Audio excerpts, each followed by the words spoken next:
months. Is it 3 months? I think so, yeah. I think we had one in August. So it's 2 months. 2 months. 2 months. Hope everyone's well. Well, it's October now, John. That is true. That's true. We got that sorted out anyway. Yeah. Well, it's a kind of mild morning in Faversham here. John's here. We've been listening to lots of records last night, and we're just going to talk through what we listened to, and hopefully some of you might find that interesting. Yeah. We kicked off with this album. You're going to have to take the covers off, Mark. Yeah, I can't take. I can just get that. There's no glare there. That is Sean Phillips. What a guy!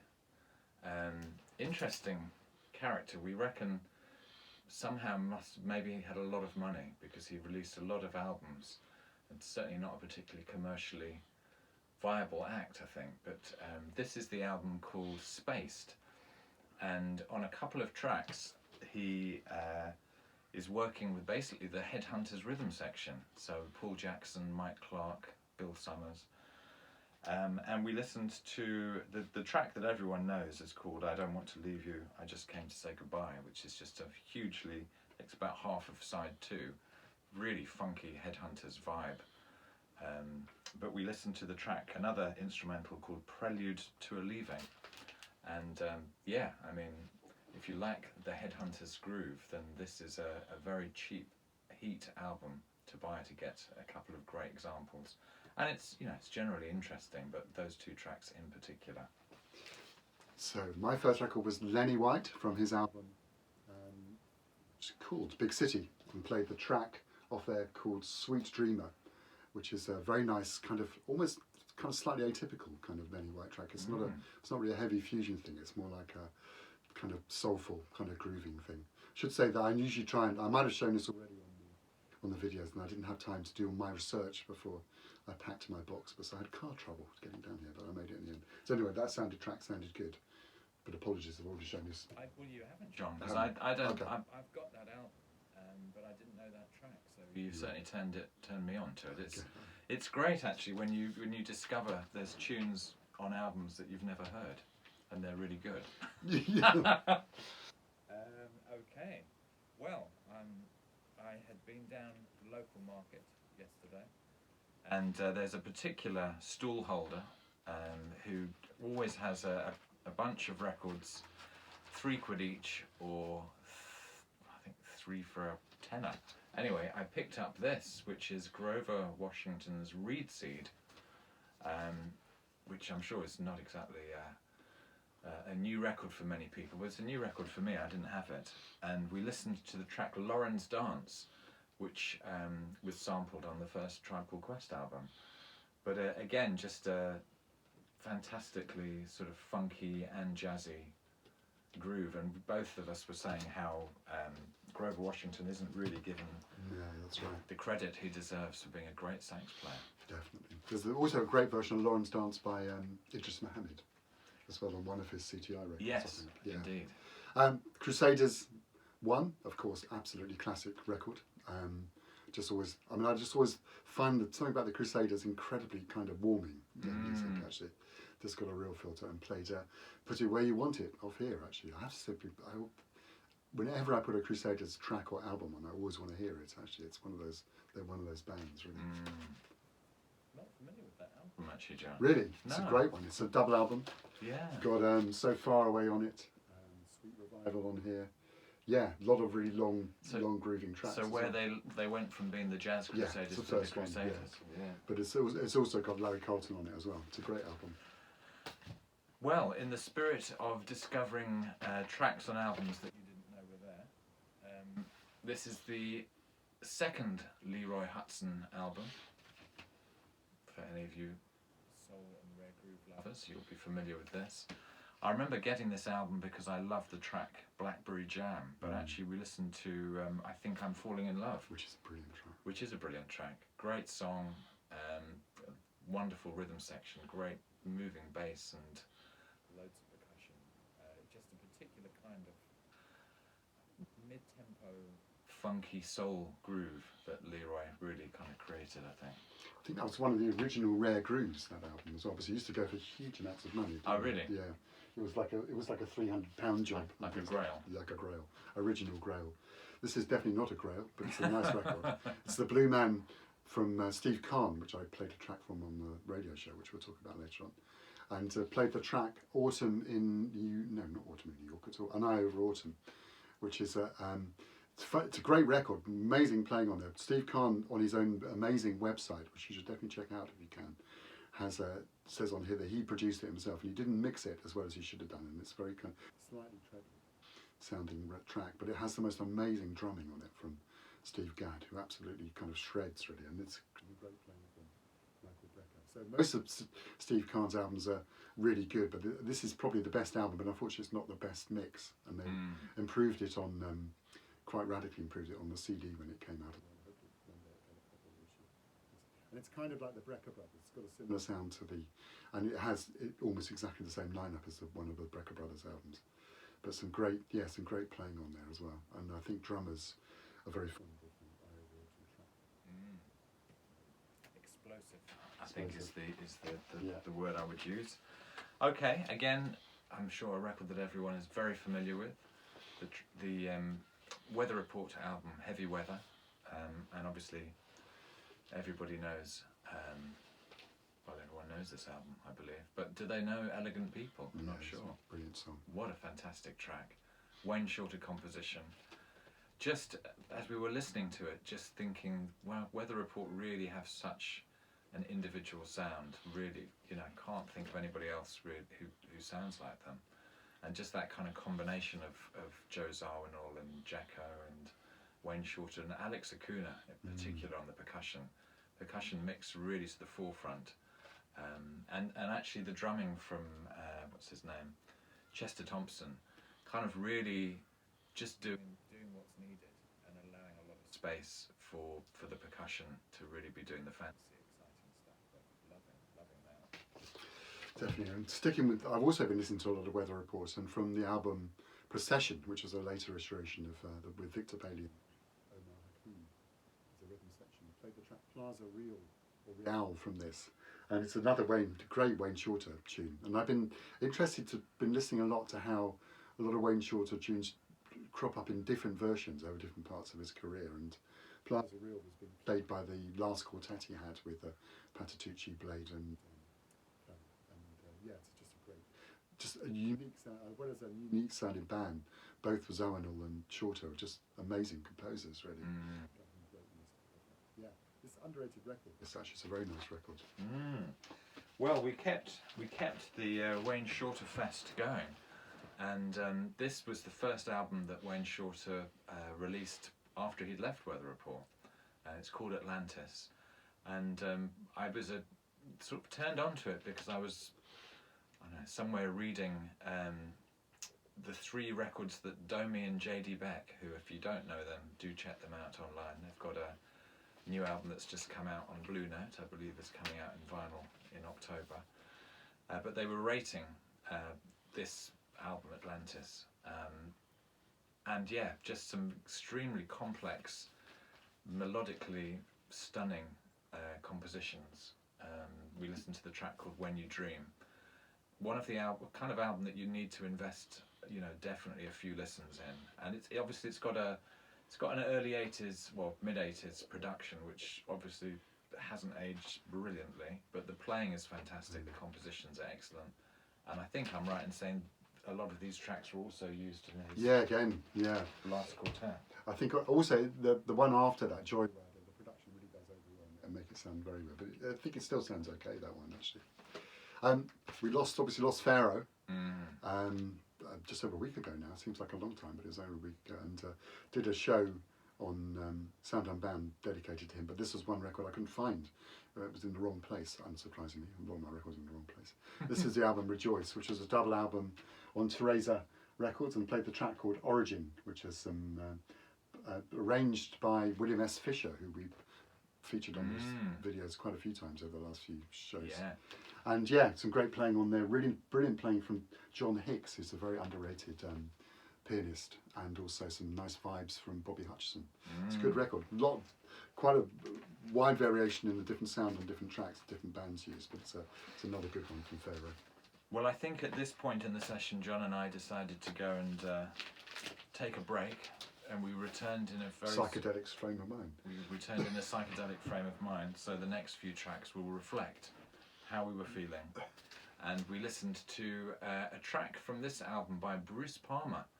Now, I believe he was the bass player with Buffalo Springfield, if I'm not He was indeed, mistaken. yeah. He was indeed.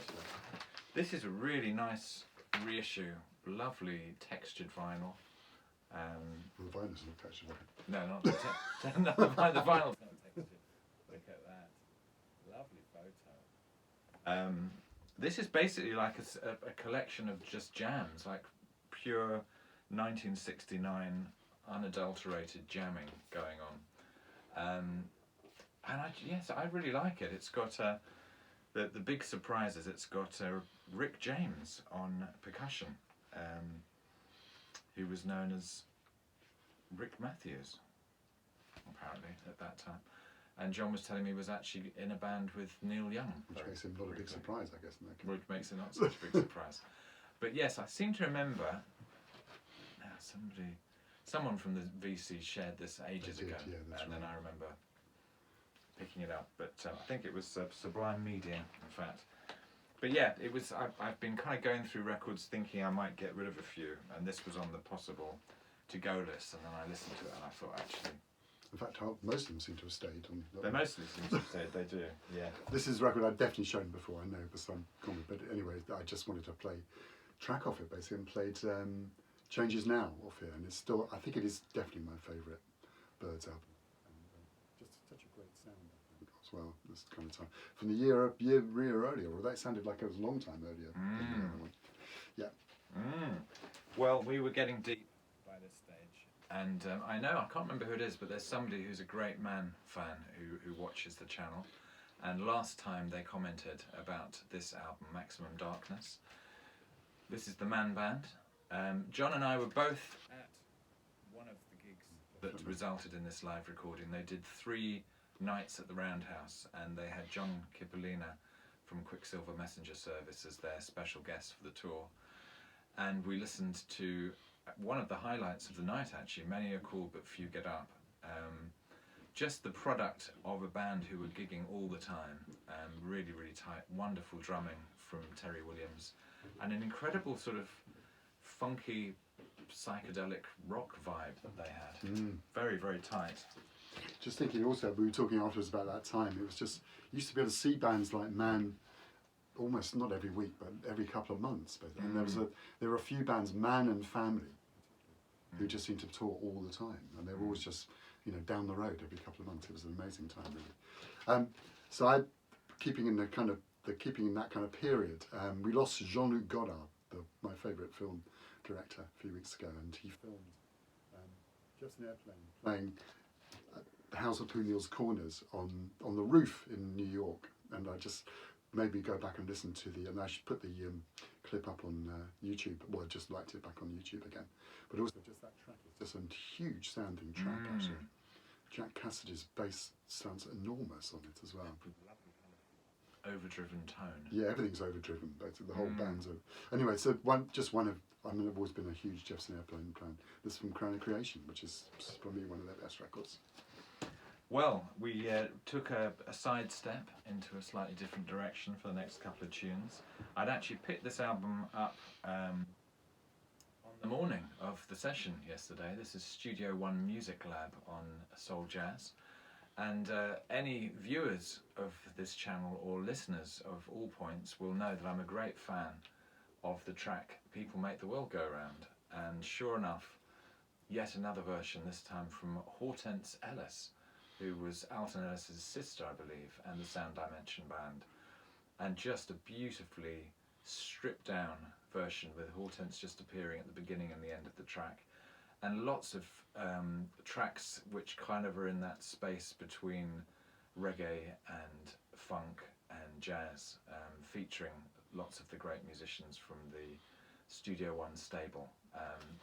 Still getting to grips with the album, but always good, these reissues. They're just fantastic reissues. Very nicely, packaged, good sound, well mastered. Yeah. No, was that Lloyd? Probably Lloyd Parks playing bass. Probably was. Yeah. Sticking with reggae, went for a bit of a classic from the Wailing Souls album, Firehouse Rock. Played a Brusna off that, which the reason I played that was that my garage mechanic over the road, who I spent rather a lot of time with over the last couple of days. It's a huge Wailing. I think he knows one of the Wailing Souls, actually. He's a big Wailing Souls fan. So that's for Byron, if you ever watch the show. Aha. Well, we suddenly went into 12-inch jazz funk territory. Not very exciting to show. It is just a 12-inch single. Great to hear, though. Absolutely fantastic. The band Clear, and on the B-side of the Intimate Connection 12-inch is a track called Open Your Mind, which I really recommend you have a listen to. Just a wonderful production, and just sort of thinking how influential this track must have been on the emerging Brit funk sound. Absolutely sensational track. Well, Brit funk, and also into the whole kind of jazzy beat time as well, actually. Yeah. So massive. Yeah. Didn't stay with that, so I didn't really have anything to follow on from that in my box. But played this again, which I know I have definitely shown before on the VC. But this is Neil Harvey album called Harmony of the Spheres, which I think one day will be a cult record. Actually, isn't it? Very odd. It's not really doesn't sound anything like any other British kind of jazz releases from this time at all. No. Sounds almost at times like it could be a kind of German Kosmis kind of sound on it. Lots of synths. Brilliant blend between electronic instruments and real instruments on it as well. There are kind of there's synthesized all over it, but there's also Kenny Wheeler and Barbara Thompson playing soprano. But also amazing guitar playing and an from amazing John guitar. Martin. John Martin, who's the featured artist on it. Yeah, playing in a style which I've never really heard him play ever since. Yeah, so it's a very interesting record actually. Used to be a record that people used to show their stereos off with. I remember around in the late 70s. It was kind of almost like not quite a test record, but it really pushes all your speakers basically. Okay, staying in the UK, although recorded in the States with Muscle Shoals. This is Jim Capaldi, who was the one of the songwriters, drummers with Traffic, and there was a period in the early 70s where I think Steve Winwood had peritonitis, and he couldn't really front the band, and Island Records wanted a release, and so they put Jim Capaldi in touch with Muscle Shoals and recorded this album. Also featured is Paul Kossoff on many tracks from Free, and actually it's a great. This was in my pile of maybe to move on, but listening to it, there's at least sort of 3 really great tracks, and we listened to a track called How Much Can a Man Really Take. You can pick this up for virtually nothing. Really, just a great vibe actually, really nicely recorded, and just the sound of a bunch of musicians having a really good time. I think probably the best of the Jim Capaldi albums overall, actually. This one? Yeah. I got them all for like 3 for £1 number. Yes. But they're not, they're okay, they're pretty good. But that's definitely the best one. It was always very weird seeing Traffic when they had either Jim Gordon or the Muscle Shoals people, because there wasn't really much for Jim Capaldi to do. He used to stand at the front and bang a tambourine most of the time. Then we had a changeover and went for Keith Jarrett's. I've probably noticed from other shows, I'm not a massive Keith Jarrett fan actually, but I do like his American quartet with Dewey Redman, Charlie Hayden, and one of my favourite drummers, Paul Motion. And this is from Treasure Island, which I think is probably of the studio albums they made, is probably my favourite actually. Got a great sound on it actually, and I've been thinking about the producer Ed Michelle this week a bit. There's some good YouTube interviews with him up there as well. He just gets a great sound on the Impulse. I almost prefer his sound on the Impulse to Rudy Van Gelder's sound actually, really spacious. I played the track especially dedicated to UK government called The Rich and the Poor on there as well. And we've just been into town, Creekside Vinyl, saw a copy of that album which I've now got behind the counter, ready to pick up next week. So another standout track. We went a bit psychedelic again. Maybe something about that track must have. I think it was the way the key kept changing. Actually, yeah, it does. It shifts all the time. Of Steve Hillage, who doesn't often appear on the show. This is from the double album called Live Herald, and we listened. One side of this album is studio tracks, and we listened to. What did we listen to? I have to get in here to find out. It was the the band he had with John Mackenzie on the bass and Andy Anderson on the drums, and it was called New Age Synthesis, Unzipping the Zipe. Actually, very funky track. Very funky. Nice. Then we had a break and came back with a record I hadn't played for ages, actually. Now, for some reason I got out a couple of weeks ago. I think it might have been going through the same process as Mark and thinking about maybe things to sell. They decided definitely not to sell it. This is the Sarah Borden record, on one of the two she made with Michel Legrand on Mainstream Records. A great, fantastic lineup of musicians on the record, and some great arrangements of Michel Legrand. And I played the track called Hands of Time on here as well. It's a, yeah, I really like the way he slightly hems her voice. Sometimes she can get a bit excessive, Sarah Vaughan, with lots of scatting. She doesn't really get to do that on this record. It keeps a very nice kind of the whole thing. Well, we also very sadly have lost Ramsay Lewis in the last few weeks, and this very, you wouldn't imagine this would be a great album. It's called Ramsay Lewis's Golden Hits, and it's basically either re-recordings of past hits or just new tracks, including the classic Slipping Into Darkness with the Morris Jennings and Cleveland Eaton trio, and we actually listened to a kind of updated version of Wade in the Water, and I think actually maybe we've slightly got our sequence wrong. I think we have, because I've got a feeling that I was inspired by Keith Jarrett and the kind of gospel chops to play this record. So somehow, yeah, I think Steve Hillage came in from the side somehow. I think he did come from the side. And I then kept with the female singers, and again one of my real favourite singers is Helen Merrill, and this is an awful cover on what is a wonderful record, but an incredible lineup of musicians. Includes Helen singing with Thad Jones, Jim Hall, Ron Carter, Dick Katz did all the arranging, Pete LaRocca on drums, so fantastic range of musicians, and played the track, which is just a trio with her and Ron Carter and Dick Katz, called You're My Thrill. And I love her voice. It's kind of like spectral almost voice, amazingly kind of clear and in a way kind of unadorned voice she has, but beautiful stuff. Definitely highly recommended. Okay, a new record that came out this year is, I think there's 3 albums that have been released featuring Charles Lloyd in different trio combinations, and this is with Bill Frisell on the guitar and Thomas Morgan on the bass, and absolutely wonderful track that sounded like it was recorded live, because I've heard some I think this was the only studio recording on the album, Dorothea's Studio, and just phenomenal tone from Charles Lloyd, and incredible interplay on from Bill and Thomas Morgan. I mean, really sublime music, really dynamic. Yeah. And yeah, sensational. Really highly recommended. On Blue Note. Bill playing without any effects at all, I noticed as well. Yeah. On that. And I think we have gone out of sync. But the next one was my last record, which was